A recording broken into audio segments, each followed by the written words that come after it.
Halo semua, nama saya Erik Morales Sialoho, NIM 1902010017. Saat ini saya akan mereview kembali tentang apa hal-hal yang sudah saya pelajari di mata kuliah akuntansi usaha dagang. 1. Pendahuluan. Pengertian akuntansi. Akuntansi ialah kegiatan mengidentifikasi, mengukur, dan melaporkan informasi ekonomi dalam kurung siklus akuntansi. Jadi, output akuntansi itu ialah laporan keuangan. Kemudian persamaan akuntansi ialah aktiva sama dengan kewajiban ditambah modal. Aktiva atau aset adalah kekayaan atau sumber daya ekonomi yang dimiliki untuk mendapatkan manfaat di masa yang akan datang. Kewajiban atau liabilitas ialah pengorbanan ekonomis yang harus dilakukan di masa yang akan datang akibat adanya transaksi tertentu di masa sekarang. Modal atau ekuitas ialah hak pemilik atas kekayaan bersih perusahaan. Lalu, dalam akuntansi ada 5 bagian akun besar.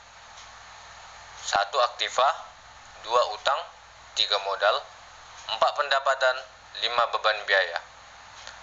Aktiva, utang, dan modal merupakan perkiraan real yang nantinya akan dimasukkan ke laporan keuangan neraca. Kemudian pendapatan dan beban biaya merupakan perkiraan nominal yang akan dimasukkan ke laporan laba rugi. 2. Siklus akuntansi. Yang pertama ialah penjurnalan. Dalam penjurnalan, semua transaksi akan dicatat dan dimasukkan ke dalam jurnal. Kemudian akan diposting ke buku besar. Setelah buku besar, maka saldo-saldonya akan dimasukkan ke neraca saldo. Dan yang keempat, saldo yang ada di neraca saldo bukanlah hasil yang sebenarnya. Oleh sebab itu perlu disesuaikan di jurnal penyesuaian, kemudian dimasukkan ke neraca adjustment. Setelah di neraca adjustment, lalu bolehlah kita buat laporan keuangan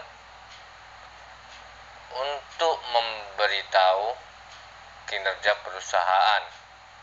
Kemudian kita masuk ke jurnal penutup dan neraca closing entry untuk menutup periode akuntansi.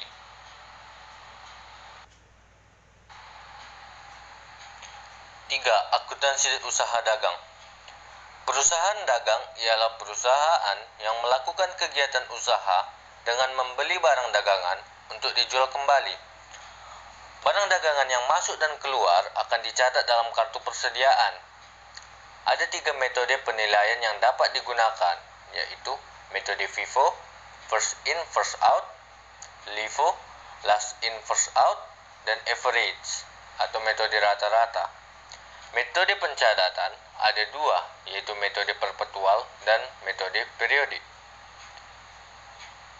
Dalam metode perpetual, kita akan mencatat segala transaksi persediaan yang ada.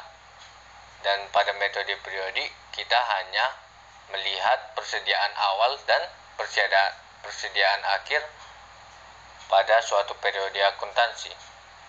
Nah, selain itu, terdapat perjanjian transaksi barang, misalnya EOM atau end of month, yang artinya pembayaran dilakukan pada akhir bulan. N/40, yang artinya jatuh tempo pelunasan ialah 40 hari setelah transaksi.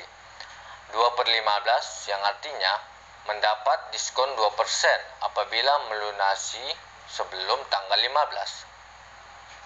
FOB shipping point artinya semua risiko pengiriman menjadi tanggung jawab pembeli, dan FOB destination point yang artinya semua risiko pembelian menjadi tanggung jawab penjual. Kemudian kita masuk kepada perbedaan akuntansi usaha jasa dan akuntansi usaha dagang.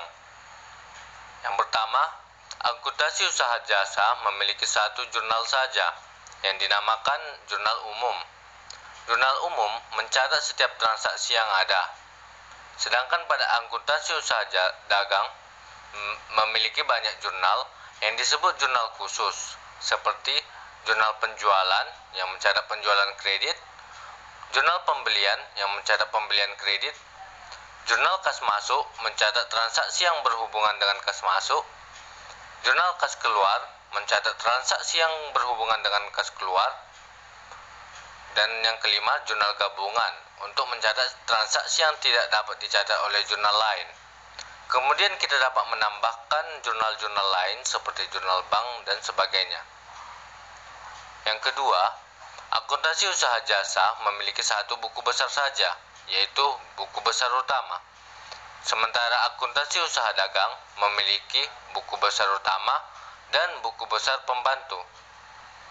Yang ketiga, akuntansi usaha jasa tidak memiliki stok atau persediaan, sementara akuntansi usaha dagang memiliki stok atau persediaan sehingga ada harga pokok penjualan.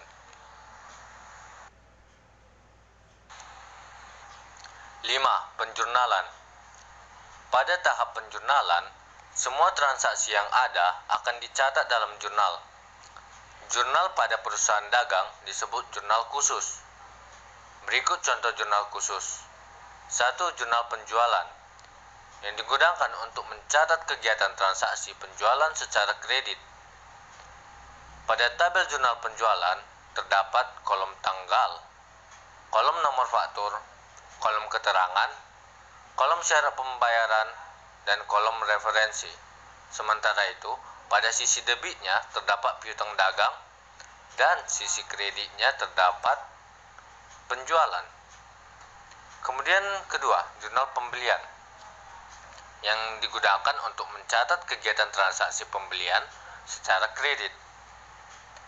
Pada tabel jurnal pembelian terdapat kolom tanggal, kolom nomor faktur, kolom keterangan, kolom syarat pembayaran, dan kolom referensi.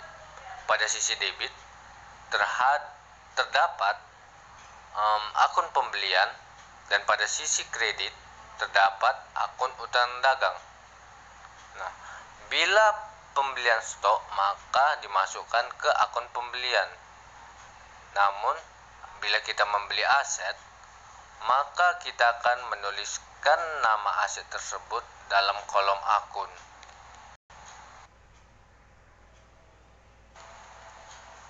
Ketiga, ada jurnal kas masuk yang digunakan untuk mencatat semua transaksi yang berhubungan dengan kas masuk atau tunai. Pada tabelnya terdapat kolom tanggal, keterangan, referensi. Pada sisi debit terdapat akun kas dan akun potongan penjualan. Sementara pada sisi kredit terdapat akun piutang dagang, akun penjualan, dan nama akun serta jumlahnya. Contohnya, apabila ada transaksi penjualan, maka kita masukkan kas pada sisi debit dan juga potongan penjualan apabila ada potongan penjualan. Dan pada sisi kreditnya kita masukkan penjualan. Nah, apabila transaksinya ada pelunasan piutang, maka pada sisi debit kita masukkan akun kas dan pada sisi kreditnya kita masukkan piutang dagang. Dan apabila ada transaksi penjualan barang atau aset, maka pada sisi debit kita masukkan kas dan pada sisi kredit kita masukkan nama akun barang tersebut atau aset dan jumlahnya. Kemudian pada jurnal kas keluar, yaitu untuk mencatat semua transaksi yang berhubungan dengan kas keluar atau tunai, terdapat kolom tanggal, keterangan, dan referensi. Pada sisi debitnya ada akun pembelian, akun utang dagang, nama akun beserta jumlahnya. Dan pada sisi kredit terdapat akun kas dan akun potongan pembelian. Contoh transaksinya ialah 1. Satu, apabila terdapat pembelian, maka pada sisi debit kita masukkan pembelian dan pada sisi kredit kita masukkan kas, dan apabila ada kita masukkan pula potongan pembeliannya. Kedua, apabila ada pelunasan utang, maka pada sisi debit kita masukkan utang dagang dan pada sisi kredit kita masukkan kas. Lalu pada pembelian aset kita memasukkan sisi debit, nama akun dari aset atau barang tersebut beserta jumlahnya, dan pada sisi kredit kita masukkan kas. Kemudian apabila terjadi retur barang yang terjadi setelah uang telah dibayarkan, maka pada sisi debit kita masukkan pembelian dan pada sisi kredit kita masukkan kasnya. Nah, itulah contoh jurnal khusus pada perusahaan dagang. Apabila ingin ditambahkan lagi seperti jurnal gabungan atau jurnal bank dan sejenisnya, boleh saja, asalkan dia khusus.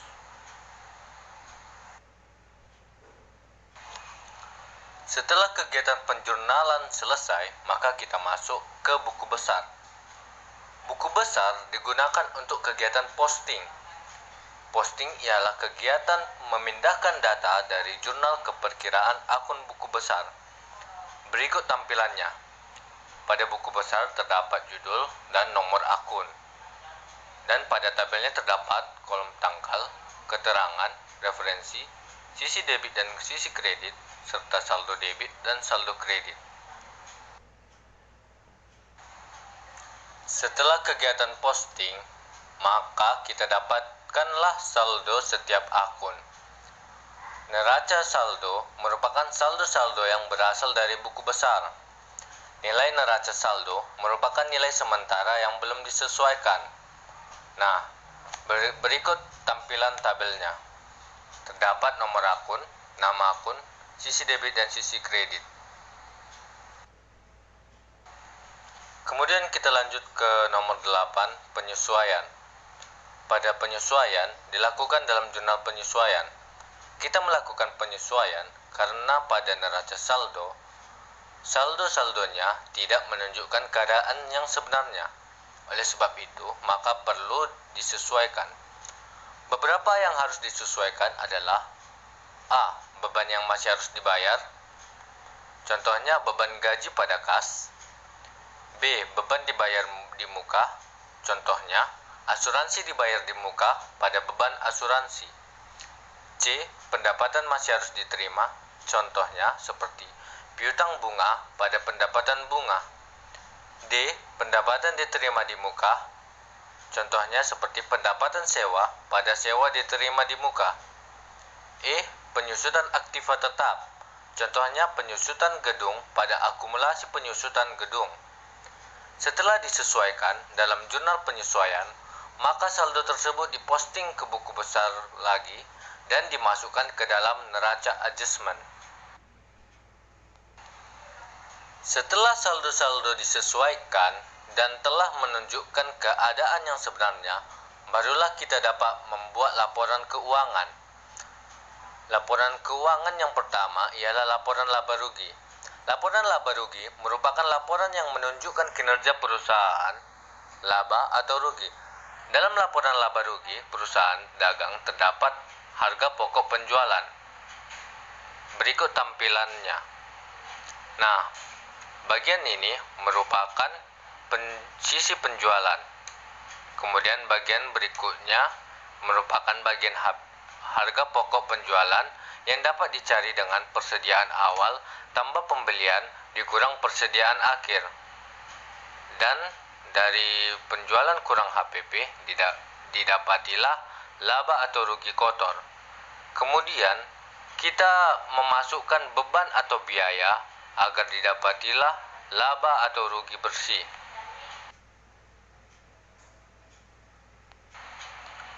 Selanjutnya, laporan perubahan modal. yang merupakan laporan yang menunjukkan perubahan modal yang terjadi dalam satu periode akuntansi. Nah, dari sini kita akan memasukkan modal awal, kemudian ditambah laba atau rugi, kemudian dikurangi prive, dan kita dapatkanlah perubahan modalnya dan modal akhir.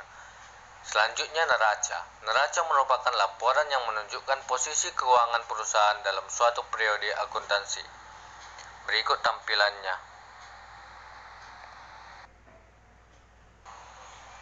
Kemudian yang terakhir, ke-10, penutupan. Penutupan dilakukan dengan jurnal penutup. Akun-akun yang harus ditutup ialah A. Ikhtisar laba rugi pada sisi debit, seperti pembelian, potongan penjualan, retur penjualan, dan lain-lain. Kemudian B. Sisi kredit atau penjualan, potongan pembelian, retur pembelian, dan lain-lain pada ikhtisar laba rugi. Kemudian C. Ikhtisar laba rugi pada persediaan awal, persediaan akhir pada ikhtisar laba rugi. Kemudian yang D. Ikhtisar laba rugi pada modal. Dan yang E. Modal pada prive. Nah, setelah ditutup, maka saldo dimasukkan ke neraca closing entry. Mengapa penutupan itu penting? Karena penutupan itu dilakukan untuk menutup suatu periode akuntansi. Apabila tidak ditutup, maka akun-akun akan terakumulasi sehingga tidak menunjukkan saldo yang sebenarnya. Baiklah, sekian apa yang dapat saya sampaikan terhadap mata kuliah akuntansi usaha dagang selama 1 semester ini. Terima kasih.